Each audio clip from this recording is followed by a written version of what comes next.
Tu bosses comme un acharné, ton salaire est correct, mais à la fin du mois, plus rien. Nada. Tu t'es déjà demandé pourquoi certains s'enrichissent pendant que d'autres galèrent toute leur existence. Je vais pas tourner autour du pot. Le souci, ce n'est pas ton revenu. Le vrai souci, ce sont ces petites dépenses quotidiennes qui t'engloutissent sans même que tu t'en rendes compte. Ces petits plaisirs qui ont l'air inoffensifs, mais qui, selon Warren Buffett, sont en réalité en train de saboter tes chances d'accéder à la richesse. Aujourd'hui, je vais te révéler les 9 types de dépenses totalement inutiles que tu dois éradiquer de ta vie si tu veux éviter la faillite.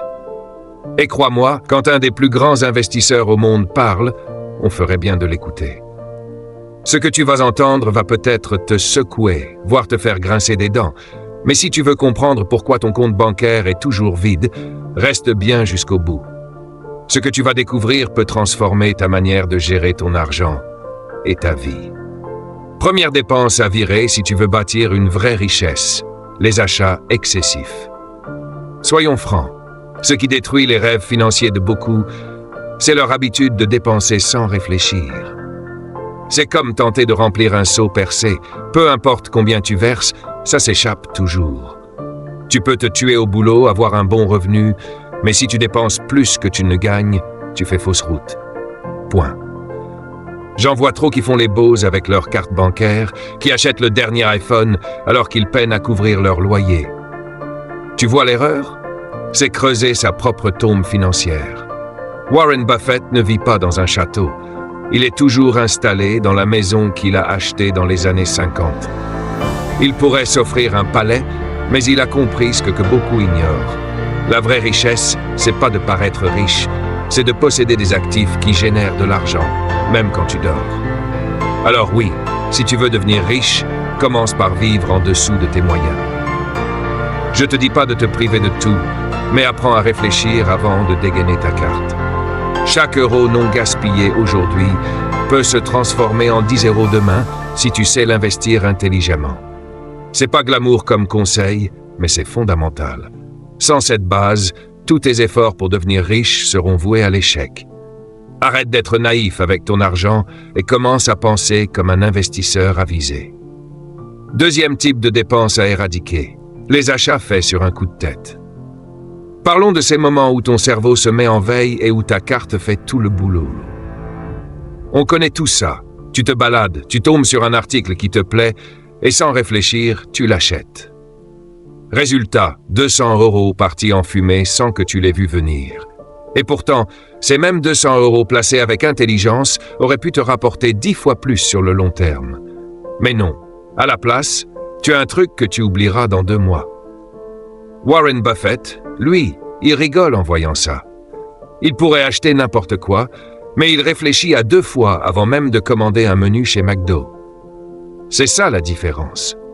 Alors écoute bien, la prochaine fois que tu veux acheter sur un coup de tête, attends 24 heures. Si tu veux encore l'objet le lendemain, ok. Mais dans 90% des cas, tu verras que tu n'en avais pas vraiment besoin. C'est comme ça qu'on avance. Pas en se privant de tout, mais en évitant les dépenses débiles qu'on regrette juste après. Troisième chose à supprimer de ta vie si tu veux vraiment t'enrichir, les dépenses démesurées liées à ton style de vie. Écoute bien parce que ça risque de piquer. Ton besoin de vivre comme un roi, c'est exactement ce qui t'empêche d'accumuler de l'argent. Cette tendance à vouloir afficher un certain statut avant même d'avoir les moyens, c'est un piège. Tu vois ces types sur Instagram avec des montres de luxe, des voitures de rêve louées à crédit? Beaucoup sont à sec. Ils jouent aux riches pendant que ceux qui le sont vraiment investissent discrètement, sans fanfaronner. Warren Buffett l'a dit, chaque euro que tu dépenses pour avoir l'air riche est un euro qui ne travaillera jamais pour toi. Cette voiture flambant neuve que tu as prise pour impressionner. Elle perd une grosse partie de sa valeur dès que tu sors du garage. Pendant ce temps-là, les plus malins achètent des actifs qui leur rapportent chaque mois. Je ne te dis pas de vivre comme un moine, mais arrête de croire qu'avoir l'air a plus de valeur qu'être. Les millionnaires que je connais vivent souvent simplement. Pas de show-off. Pourquoi? Parce qu'ils savent que la vraie richesse, c'est de faire travailler son argent, pas de le gaspiller. Alors pose-toi la bonne question. Tu veux briller pour les réseaux ou construire une base solide? Tu peux pas faire les deux au départ. Il faut choisir ton camp dès maintenant. Quatrième dépense à éliminer, les abonnements inutiles. Parlons de ce grignotage silencieux qui vide ton compte petit à petit. Ces prélèvements mensuels que tu oublies, mais qui continuent de te pomper ton argent. Netflix, Amazon Prime, Disney+, la salle de sport que tu ne fréquentes plus, ce VPN dont tu ne sais même plus l'utilité. Additionne tout ça. Ça commence à faire une somme, non? C'est là que le piège est sournois. Ce sont de petits montants, mais cumulés, ils deviennent une vraie fuite d'argent. Ce que je te propose, c'est simple. Fais le test. Désactive tous les abonnements non essentiels pendant un mois.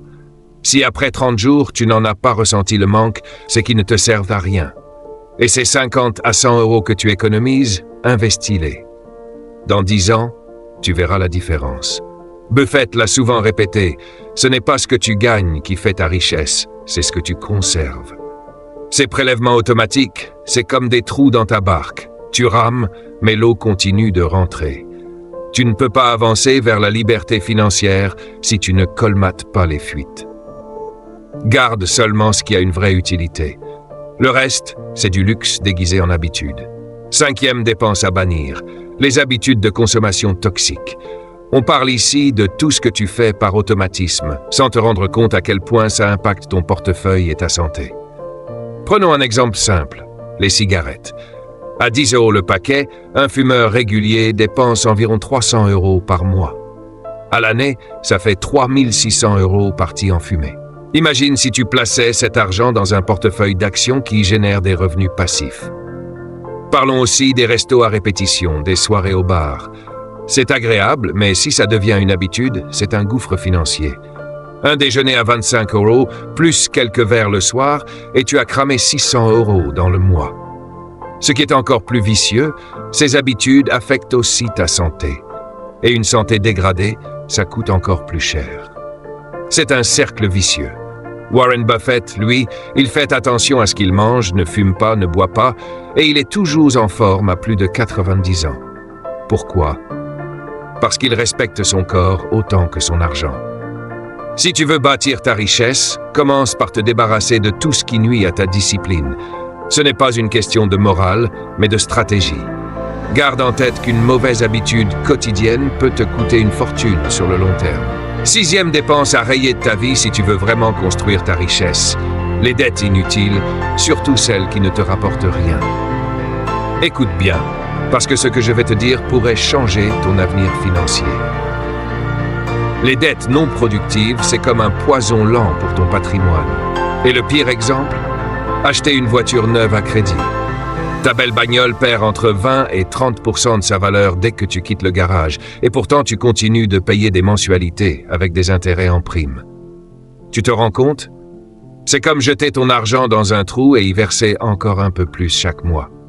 La différence entre une bonne dette et une mauvaise, elle est simple. Une dette intelligente, c'est quand tu empruntes pour acheter un bien qui te rapporte, comme un appart que tu mets en location. Ce sont les locataires qui remboursent ton prêt pendant que l'immeuble prend de la valeur. Une dette toxique, c'est quand tu prends un crédit pour un objet qui perd de la valeur avec le temps. Voiture, télé dernier cri, gadget inutile. Les gens riches ont bien compris ça. Ils utilisent la dette comme un levier pour s'enrichir, pas pour impressionner les voisins. Warren Buffett roule encore dans une vieille Cadillac, pendant que des types qui gagnent à peine le SMIC s'endettent pour des voitures de luxe sur 7 ans. Réveille-toi. Si tu veux vraiment t'endetter, fais-le uniquement pour des choses qui te génèrent de l'argent. Sinon, tu n'es qu'un esclave des banques, creusant ta tombe financière avec un crédit doré. Septième dépense à faire disparaître, les frais de logement démesurés. Parlons vrai. Tu rêves d'un appartement avec vue panoramique, piscine à débordement, quartier chic. C'est peut-être cool sur Instagram, mais c'est un désastre pour tes finances. Dépenser 50 ou 60% de ton salaire rien que pour le loyer, c'est comme marcher avec un poids attaché aux chevilles. Tu avances, mais tu t'épuises vite. Warren Buffett vit toujours dans la même maison modeste qu'il a achetée dans les années 50. Pourquoi? Parce qu'il sait que ce n'est pas l'apparence de ta maison qui te rend riche, mais ce que tu fais avec l'argent que tu économises. Tu mises tout sur un logement tape à l'œil et tu restes coincé dans la course au salaire. Pendant ce temps, ceux qui vivent dans des logements simples mettent la différence de côté et la font fructifier. Faut arrêter de croire que tu dois habiter un palace pour réussir. Si tu veux vraiment te construire un avenir solide, fais des choix stratégiques. Une colocation, un appartement plus modeste, un quartier un peu moins trendy, ce sont des décisions qui te libèrent de l'esclavage financier. La vraie question, c'est celle-ci. Tu préfères cramer tout ton fric dans un loyer juste pour impressionner les gens ou vivre simplement maintenant pour pouvoir acheter la liberté plus tard? Dans 10 ans, tu seras content d'avoir fait le choix intelligent. Parce que la vraie richesse, elle se bâtit avec des décisions sobres, pas avec des apparences. 8e dépense à éviter, les loisirs qui coûtent une fortune. Il est temps d'aborder ce plaisir temporaire qui vide ton compte sans que tu t'en rendes compte. Je parle des restaurants huppés tous les week-ends, des billets VIP pour des concerts, des escapades de luxe à l'étranger. Oui, c'est fun. Oui, tu vis des moments mémorables. Mais à quel prix? Balancer 300 € dans une soirée ou 2000 € dans un week-end à l'étranger, c'est autant d'argent qui aurait pu bosser pour toi si tu l'avais placé. Le plus ironique, les vrais riches, les Warren Buffett et compagnie, ne s'amusent pas à flamber leur fric en public. Pendant que d'autres étalent leur vie en boîte sur les réseaux, eux investissent tranquillement. Et tu veux un secret? Le vrai plaisir ne coûte souvent presque rien. Un barbecue avec des amis, une balade en nature, un projet qui te stimule. Ça a plus de valeur qu'un ticket hors de prix pour une soirée dont tu ne te rappelleras même pas dans un an. Je ne te dis pas de ne plus te faire plaisir, mais de le faire intelligemment. Au lieu de cramer des centaines d'euros dans un dîner, cherche des alternatives malignes. Happy hour, repas maison, activités gratuites. Être malin avec son argent, c'est savoir doser entre plaisir immédiat et vision long terme. Dans 10 ans, tu seras plus fier d'avoir bâti un patrimoine que d'avoir une centaine de stories en boîte à montrer. 9e dépense à éradiquer si tu veux sérieusement bâtir ta liberté financière, les crédits à la consommation. On arrive au nerf de la guerre, alors accroche-toi. Ces prêts soi-disant pratiques qui te promettent monts et merveilles tout de suite et que tu rembourses tranquillement sur des mois ou des années. C'est l'arnaque parfaite. Le dernier smartphone payé en 12 fois, la télé dernier cri prise à crédit, la voiture de luxe en leasing. Tout ça te donne l'illusion d'avoir du pouvoir. Mais en réalité, tu deviens prisonnier d'un système qui te saigne à blanc. Ce que personne ne te dit, c'est que pendant que tu profites de ton achat, les intérêts, eux, travaillent contre toi. Et le pire, c'est bien perdre leur valeur à vitesse grand V. Ton téléphone haut de gamme? Dans 2 ans, il ne vaudra plus rien. Ta voiture clinquante, elle commence à se déprécier dès que tu sors du parking. Mais toi, tu continues de rembourser, encore et encore. Warren Buffett le dit clairement, les dettes à la consommation, c'est comme creuser sa propre tombe avec une carte bancaire. Les vrais riches n'achètent que ce qu'ils peuvent payer comptant. Et s'ils empruntent, c'est pour faire de l'argent, pas pour le perdre. Si tu ne peux pas te payer quelque chose en cash, c'est que tu ne peux pas te le permettre. C'est dur, mais c'est la vérité. Apprends à économiser, à attendre, à mériter ce que tu veux. Les seules dettes acceptables, ce sont celles qui t'enrichissent, comme un bien immobilier que tu peux louer ou un investissement rentable. Sors de cette spirale infernale où tu dépenses de l'argent que tu n'as pas pour impressionner des gens qui s'en fichent. La liberté financière commence le jour où tu arrêtes de financer ta vie à crédit. Maintenant, tu comprends mieux pourquoi ton compte bancaire ressemble à une passoire. Ces 9 types de dépenses, ça peut paraître banal, mais ce sont exactement ces erreurs qui creusent le fossé entre ceux qui galèrent toute leur vie et ceux qui bâtissent leur richesse lentement, mais sûrement. Warren Buffett n'est pas devenu l'un des hommes les plus riches du monde par chance.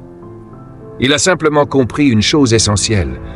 Ce n'est pas le montant que tu gagnes qui fait de toi une personne riche, mais ce que tu es capable de garder, d'investir et de faire fructifier.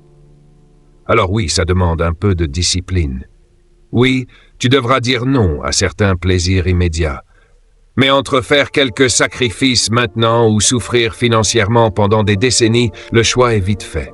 Tout repose sur toi. Tu peux continuer comme avant, à te plaindre, à regarder ton solde fondre chaque mois. Ou tu peux prendre ces conseils au sérieux, passer à l'action et commencer à construire ton propre empire financier. La différence entre ceux qui réussissent et ceux qui stagnent, c'est pas le talent, c'est le courage de changer. Alors, tu choisis quoi?